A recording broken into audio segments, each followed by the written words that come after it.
than your currency. Splurging millions, buying houses like Monopoly. Fucking 9 to 5, man, the money is a joke to me. Buying cryptocurrency, my money in the privacy. I make it rain dollars, they watch me disappear.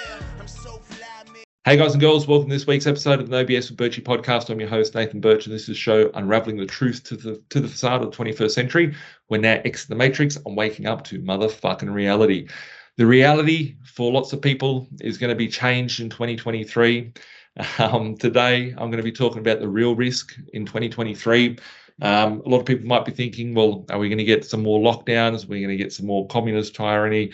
Geopolitical things? Are we going to get blown up from Russia? Are we going to have some killer wasps that come, killer mosquitoes that come and attack us that Bill Gates created?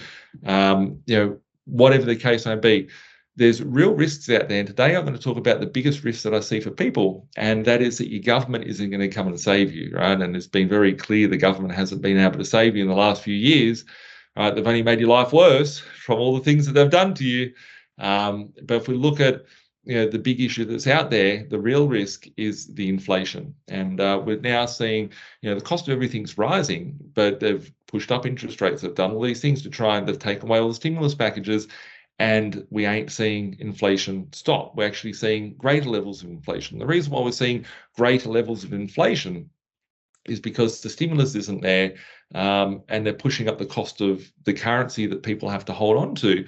It's causing a split and a difference between the have-nots, the ones that have a lot of the things. So the wealth divide is going to get far greater throughout this year as people are forced down. The rich will become richer, the poor will become poorer, the middle class will be pushed to the bottom level, and that's a real risk that I see occurring, and that's due to the control of monetary policy out there. So people are paying more for everything. They keep putting cost up. Cost of everything is rising due to inflation out there because there's so much money sloshing around out there. People don't want to hold on to their money because they know that the velocity of money is increasing, because people are like, I want to get rid of this money, I'm going to lose the value of it, etc. So the mindset is already stuck to inflation. Every time that they put up interest rates, it just means the costs have to be passed on and kicked down the line. So for them to stop the inflation now, they've got to try and control the environment of monetary policy. It ain't going to be able to stop. This has happened throughout all different countries. We look at whether it be Turkey at the moment, whether it be Venezuela, Zimbabwe, you go back to Hungary, Germany. It's happened thousands of times out there with currencies have disintegrated and turned to nothing. And it's now happening to all the currencies around the world, all at the same time, as they've simply just printed too much. So the real risk is the inflation. So if we have inflation as a risk, what can they do to stop inflation? There's nothing that they can do to stop inflation. Governments have tried. The central banks are trying their bit to try and put the genie back in the bottle, but the inflation genie is out of the bottle. And once it's out, you can't just put it back in. It's not so simple. So if we look back in the 1970s, there was high levels of inflation. What caused the inflation in the 1970s? I know that the media has this rhetoric around why we had inflation in the 1970s, but if you think about it, the 1970s was only 5 to 10 years after the money had changed previously. So we went on to the petrodollar. It was probably about 15 years, since the money had changed. So in 1960s, 1961, 1965, 1966 here in Australia, 1971 in the US, when the US dollar got pegged to the petrodollar, and it changed from the Bretton Woods system to the petrodollar system. And we saw inflation that occurred from thereafter. We're now seeing inflation from how we've kept our currency on life support for the last few years, using dialysis and different sorts of things to keep the economy afloat. We're hearing talks about inflation is getting under control. I ain't seen no changes in inflation. Everything's still becoming more expensive. Every time you go to the shops, the cost has gone up. There's a few little items that I've sort of highlighted at the shops, and I don't go to the shops that often. I might go every once a month or once every few weeks. And there's specific things that I see. And I actually said there was water. It was just boxed of water. It's this box of water. It's pretty healthy and clean sort of water. I live on tank water, so I don't have water supply into the house, plus I wouldn't really trust it anyway. So this water that I get, it was $8.55. It's now gone up to $9.60. That's about 15% for a bag of water, right? 10 litres of water, right? It's gone up 10-15% in just over 10, about 15% in a year. So when we start looking at these things, what has actually come down? What has been the benefit of all these higher interest rates, removal of stimulus packages? All it's done is hurt small businesses out there. All it's done is hurt the households, the people that are paying their mortgages, the people that are, just getting by anyway. So the rich are still getting richer. They're still capitalizing, and that's the opportunity there in itself. But as a country, the government ain't coming to save you. So you need to have your own plan. You need to have your own strategy. And you can see the writing is on the wall about the inflation. What will happen in 6 months' time? What will happen in 12 months' time? What will happen when they change the course of monetary policy again? How can you prepare for it? What sort of things, can you do today to protect yourself? So, looking at the real risk, looking at the real solution, I think at the moment, and sometimes people will watch a video from mine 6 months prior and say, well, Nathan, you said something different. No, because 6 months' time is 6 months different from where you were. There's different things that you can do along the way to protect yourself. So I'm going to say today, cash is okay, right? Because we are in a recession. So being overstretched and doing silly moves is not the smartest thing to do today. But in 6 months' time, when they start printing money, will that be a different cycle? And that's going to be a totally different cycle. My view is cash is trash. I keep the minimum amount of cash.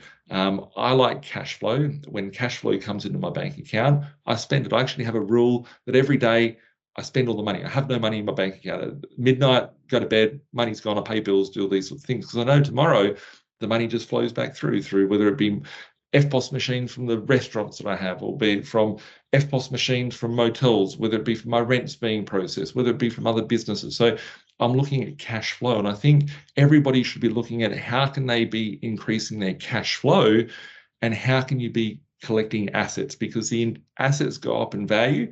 I've never had anyone call me up and say, hey, Nathan, I'm so happy I sold a property, or I'm so happy I did something 10 years ago. Think about any of your old cars that you sold. They're worth more today than what they were when you sold them. You thought you were good because you got rid of your old rusted out car. You sold a property, you made 200 grand, that thing's probably gone up another 500 grand on top. Looking at cash is just continuously losing its purchasing power. So cash is not something that I want to be holding on to. Having assets that bring cash flow through, very, very crucial. Having multiple streams of income. Looking at your job, if you're in a job, I'd be looking at, is my job going to be irrelevant? Is my job going to have hard times coming through? Is my job something in a recession-proof sort of industry? If you're in a luxury good item, is that something that's going to be cut back on in a recession? And I'm seeing it out there in all different sort of markets where there's recessionary traits in so many different areas of businesses. People just are forced to cut back. I look at my own businesses and I can't get enough staff because I'm just keep putting job ads out there on Seek and whatnot. So, some people are, taking the advantage of the situation, and some people are getting squashed from that. So you don't want to be caught up in the wave that squashes you. I think in the course of 2019, 2020, 2021 specifically, everybody was taught by having one stream of income was not enough.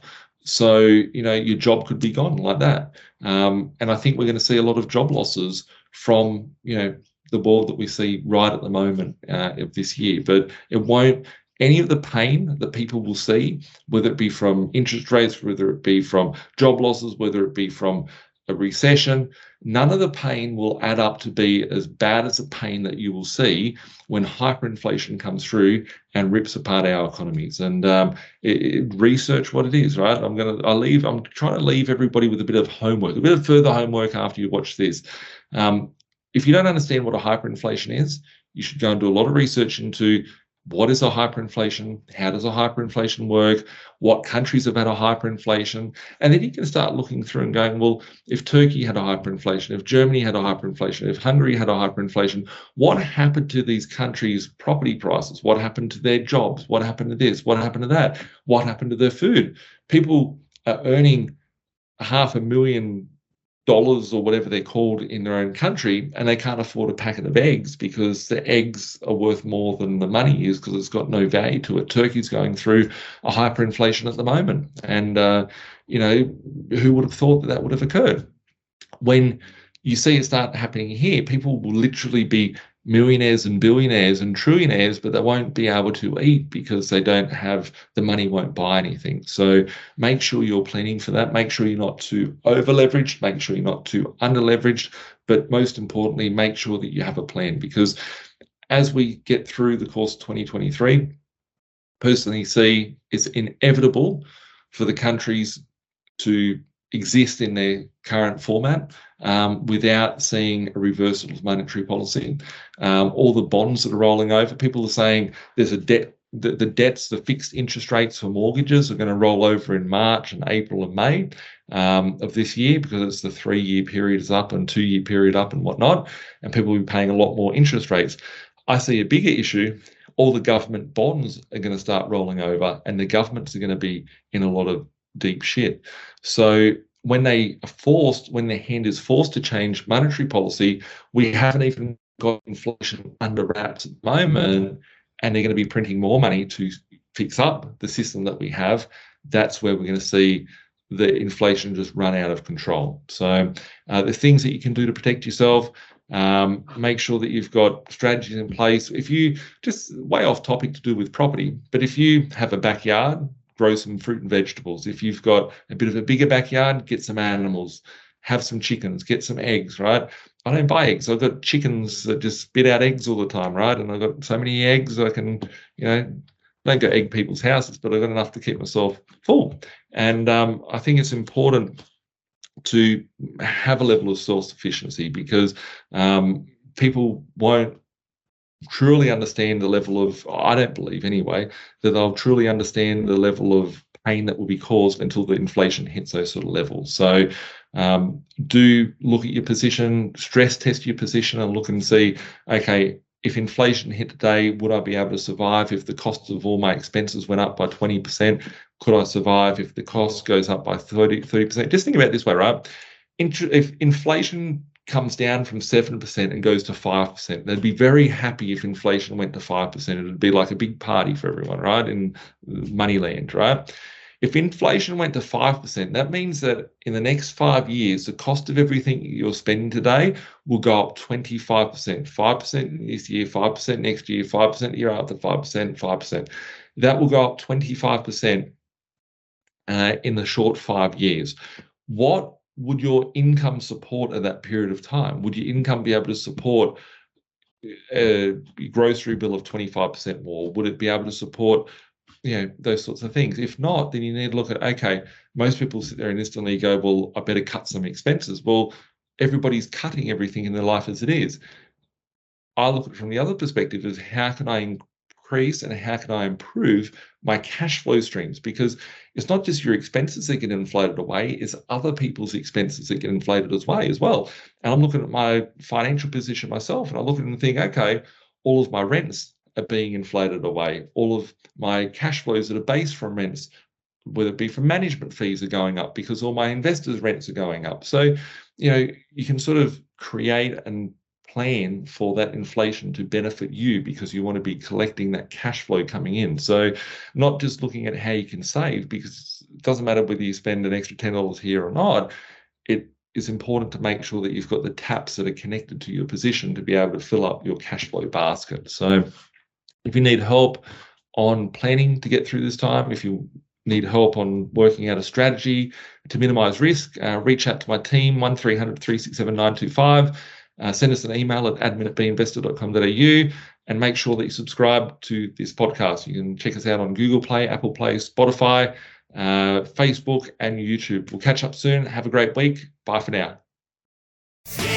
Like Bilal said, man, we're stuck in the matrix. This my advice, don't care if you take it. The dollar about to die, soon to be hyperinflated. This my 2 cents, don't care if you save it. Joint be decentralized and you will see you've been lied to the whole time, and it's the irony, cause they do the exact opposite. You become a slave to the system, enough your money, all they do is profit. There's no conspiracy theory, you better hear me. Crypto will set you free before the system does. I don't care if you do or you don't, but what I'm saying is the truth to the reason you choke. I've never been a failure, excuse my behavior. Keep talking, haters doing me a favor. They all telling lies, I know what they been telling you. I'm the opposite of Donald Trump of Australia. It's amazing, here for the taking. My time is never wasted, just getting wasted.